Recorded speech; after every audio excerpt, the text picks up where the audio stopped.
Hello viewers, welcome back to my channel. তো friends, আমরা যখন ক্রোম ব্রাউজারে কোনো ওয়েবসাইট সার্চ করি বা কোনো ওয়েবসাইটের মধ্যে প্রবেশ করি, তখন কিন্তু একটি অপশান শো করে this seat can not be recite এবং নিচে আরও একটি রোলেট নামে অপশান শো করে। তো কোনো আমাদের ফোনে বা ব্রাউজারে এই ধরনের প্রবলেম দেখা যায় এবং কিভাবে এইটি প্রবলেমটি সলভ করবে সেটি এখন লাইভ প্রুফ দেখাবো।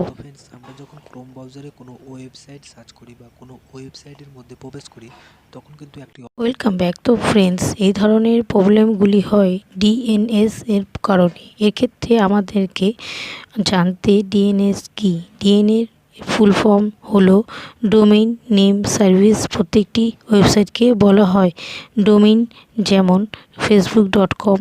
এক্ষেত্রে facebook.com হলো একটি ডোমেইনস।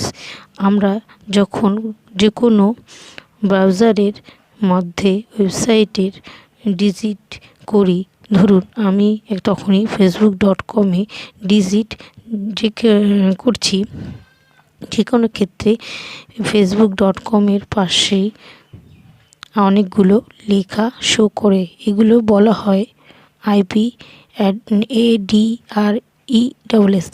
প্রত্যেকটি ওয়েবসাইটে একটি করে আইপি অ্যাড্রেসে রয়েছে এবং এই আইপি অ্যাড্রেস এর মধ্যে কিন্তু যে কোনো ওয়েবসাইটে প্রবেশ করতে পারি।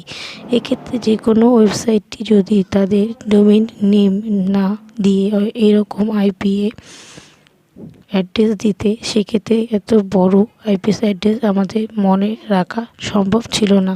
তখন দেখবই প্রবলেমটি কিভাবে সলভ করবেন। এর জন্য প্রথমে আমাদের যে ফোনের ক্রোম ব্রাউজারটি ওপেন করতে হবে, দেন সেটিং অপশানে ক্লিক করতে হবে, এরপরে সাইট সেটিংয়ে অপশানে ক্লিক করতে হবে, এরপরে অল সাইটস অপশানে ক্লিক করতে হবে, এরপরে ডিলিট ব্রাউজারে ডাটা অপশানে ক্লিক করতে হবে, এরপরে হিস্টোরি অপশানে ক্লিক করতে হবে, এরপরে ডিলিট অপশানে ক্লিক করতে হবে, এরপরে প্রাইভেসি অপশানে ক্লিক করতে হবে, এরপরে ডিএনএস অপশানে ক্লিক করতে হবে, দেন এটিকে অফ থাকলে অন করে দিতে হবে এবং ওপেন ডিএনএস অপশানটি চুজ করতে হবে। এরপরে আপনি যে কোনো ওয়েবসাইটে প্রবেশ করতে পারবেন। তো এই ছিল আজকে ভিডিওটি ভালো লাগে লাইক এবং শেয়ার করবেন।